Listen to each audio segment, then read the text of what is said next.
our channel K Knowledge G gives V Victory, KGV Educational Channel for Success.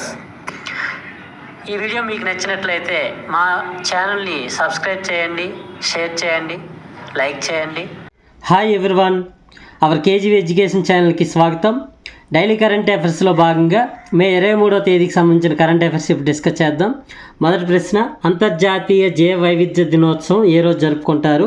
అంతర్జాతీయ జీవ వైవిధ్య దినోత్సవం ఏ రోజు జరుపుకుంటారు? దీనికి ఆన్సర్ మే 22వ తేదీ నాడు. 2024 యొక్క theme be part of the plan. Next రెండవ ప్రశ్న, Emilia Romagna grand prix 2024 F1 విజేతగా ఎవరు నిలిచారు? Emilia Romagna grand prix 2024 F1 విజేతగా ఎవరు నిలిచారు? దీనికి ఆన్సర్ మాక్స్ వెర్స్టాపెన్. అలాగే మూడవ ప్రశ్న, ప్రపంచంలోనే అత్యంత ఎత్తైన అబ్జర్వేటరీ ఎక్కడ కలదు? ప్రపంచంలోనే అత్యంత ఎత్తైన అబ్జర్వేటరీ ఎక్కడ కలదు? దీనికి ఆన్సర్ చిలీ దేశంలో కలదు. దీని పేరు university of Tokyo Atacama observatory. University of Tokyo Atacama observatory. Next నాలుగో ప్రశ్న, అంతర్జాతీయ సౌర కుటుంబంలో 99వ సభ్య దేశం ఏది? అంతర్జాతీయ సౌర కుటుంబంలో 99వ సభ్య దేశం ఏది? దీనికి ఆన్సర్ స్పెయిన్ దేశం. నెక్స్ట్ ఐదవ ప్రశ్న, శ్రీలంకలో 200 సంవత్సరాలు పూర్తి చేసుకున్న భారత సంతతి తమిళుల స్మారకంగా విడుదల చేసిన తొలి స్టాంపును ఎవరు అందుకున్నారు?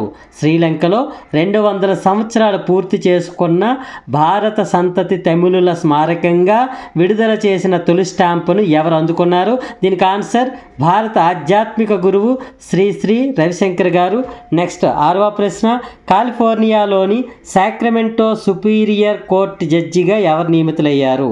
కాలిఫోర్నియాలోని సాక్రమెంటో సుపీరియర్ కోర్టు జడ్జిగా ఎవరు నియమితులయ్యారు? దీనికి ఆన్సర్ బాడిగ జయ. ఈమెది కృష్ణా జిల్లా మచిలీపట్నం. ఈ అరుదైన గౌరవం దక్కించుకున్న తెలుగు మహిళగా ఈమె రికార్డు పొందారు. నెక్స్ట్ ఏడవ ప్రశ్న, ప్రపంచ ప్రయాణ పర్యాటక అభివృద్ధి సూచీలో భారత్ ఎన్నో స్థానంలో ఉంది? ప్రపంచ ప్రయాణ పర్యాటక అభివృద్ధి సూచీలో భారత్ ఎన్నో స్థానంలో ఉంది? దీనికి ఆన్సర్ 39వ స్థానం. దీనిని ప్రపంచ ఆర్థిక నివేదిక ప్రకారం వెల్లడించారు. నెక్స్ట్ 8వ ప్రశ్న, ప్రపంచ తేయాకు దినోత్సవంను ఏ రోజు జరుపుకుంటారు? ప్రపంచ తేయాకు దినోత్సవంను ఏ రోజు జరుపుకుంటారు? దీనికి ఆన్సర్ మే 21వ తేదీ నాడు. నెక్స్ట్ 9వ ప్రశ్న, ప్రపంచ తాబేలు దినోత్సవాన్ని ఏ రోజు జరుపుకుంటారు? ప్రపంచ తాబేలు దినోత్సవాన్ని ఏ రోజు జరుపుకుంటారు? దీనికి ఆన్సర్ మే 23వ తేదీ నాడు. నెక్స్ట్ 10వ ప్రశ్న, జపాన్లోని కోబిలో జరుగుతున్న ప్రపంచ పారా అథ్లెటిక్స్ ఛాంపియన్షిప్లో పురుషుల షాట్పుట్లో స్వర్ణ పతక విజేత ఎవరు? జపాన్లోని కోబిలో జరుగుతున్న ప్రపంచ పారా అథ్లెటిక్స్ ఛాంపియన్షిప్లో పురుషుల షాట్పుట్లో స్వర్ణ పతక విజేత ఎవరు? దీనికి ఆన్సర్ సచిన్ సజ్జేరావ్ ఖిలారి, భారత్. నెక్స్ట్ 11వ ప్రశ్న, ప్రపంచ పారా అథ్లెటిక్స్ ఛాంపియన్షిప్ 2024లో భారతదేశానికి చెందిన ఎవరు ప్రపంచ రికార్డు సృష్టించి బంగారు పథకాన్ని గెలుచుకున్నారు? ప్రపంచ పారా అథ్లెటిక్స్ ఛాంపియన్షిప్ 2024లో భారతదేశానికి చెందిన ఎవరు ప్రపంచ రికార్డు సృష్టించి బంగారు పథకాన్ని గెలుచుకున్నారు? దీనికి ఆన్సర్ దీప్తి జీవన్జీ.